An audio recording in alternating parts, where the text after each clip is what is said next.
வணக்கங்க. இன்றைக்கி முருங்கைக்கீரை கடையல் பார்க்கலாங்க. கடைஞ்சி பார்க்கலாம். அதுக்கு ஒரு குக்கர் வச்சுருக்குறேங்க. உள்ளே தண்ணி விட்டுருக்குறேன். கொஞ்சமாக பருப்பு ஊற வச்சுருக்குறேங்க. இப்போ இதில் சேர்த்துக்கலாம்.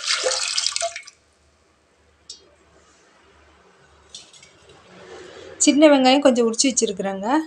இப்போ இதில் சேர்த்துக்கலாம். நான் ஒரு கை கீரை தாங்க போட போகிறேன், முருங்கைக்கீரை. அதனால் பருப்பும் கொஞ்சமாக போட்டுருக்குறேன். கீரை கொஞ்சம் கசப்பு தன்மை இருக்கிறதுனால புளி சேர்த்தாதனால தக்காளி ஒரு 2 தக்காளி போட்டுருக்குறேங்க.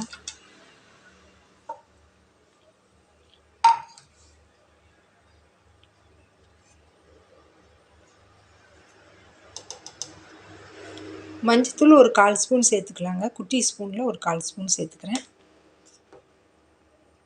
பச்சை மிளகாய் ஒரு 4 சேர்த்துக்கலாங்க.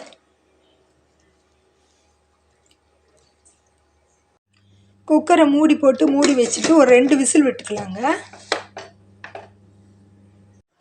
ஒரு 2 விசில் வந்துருச்சுங்க. கீரை சேர்த்திக்கலாங்க. நல்லா உதிர்த்து விட்டு சேர்த்துக்கலாங்க. ஒரு கைப்பிடி நிறைய கீரை சேர்த்துருக்குறேங்க.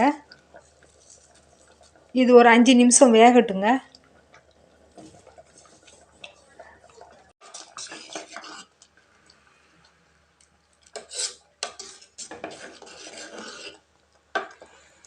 தக்காளி 2 தக்காளி போட்டிருக்குறேங்க. இல்லைனா ஒரு தக்காளியே போதும். நான் புளி போடாமல் கீரை கொஞ்சம் முருங்கைக்கீரைனா கொஞ்சம் லேசாக அந்த சிறுங்கசப்பு இருக்கிறதுனால கொஞ்சம் புளிப்பு சேர்த்து போட்டுக்கலாம். 2 தக்காளி போட்டிருக்குறேங்க.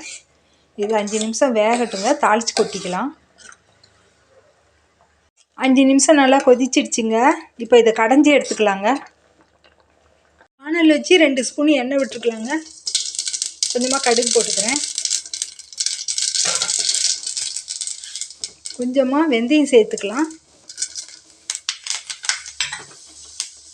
சீரகம் கொஞ்சமாக சேர்த்துக்கலாம்.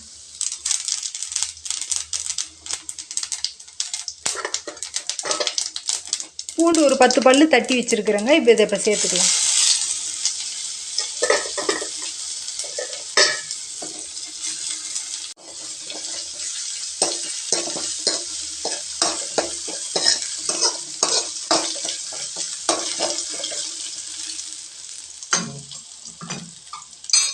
செவந்துடுச்சுங்க. இப்போ வரமிளகாய் சேர்த்துக்கலாம். காரம் எவ்வளோ தேவையோ அதுக்கு தகுந்த அளவுக்கு சேர்த்துக்கலாங்க.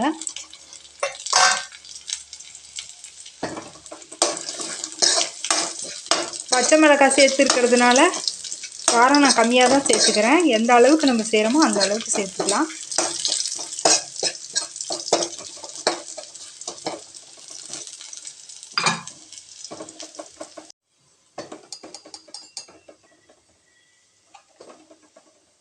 பெருங்காயத்தூள் கொஞ்சமாக சேர்த்துக்கலாம். விருப்பப்பட்டால் கருவேப்பிலை சேர்த்துக்கலாங்க. ஒருத்தர் சேர்த்துக்குவாங்க, ஒருத்தர் சேர்த்துக்க மாட்டாங்க. நான் இதில் போட்டுக்கிறேன். இப்போ இதை நல்லா வதக்கிட்டு கீரையில் கொட்டிடலாங்க.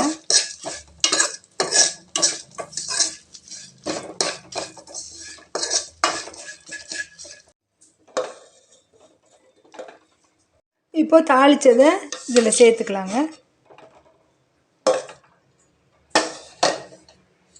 தேவையான அளவுக்கு உப்பு சேர்த்துக்கலாங்க. இப்போ இதை நல்லா கடைஞ்சிக்கலாங்க. அவ்வளோதாங்க, முருங்கைக்கீரை பருப்பு கடையல் தயாராகிடுச்சிங்க. இந்த மாதிரி செஞ்சு பாருங்கள். நல்லா ருசியாக இருக்குங்க. இன்னொரு வீடியோவில் பார்க்கலாங்க. நன்றிங்க.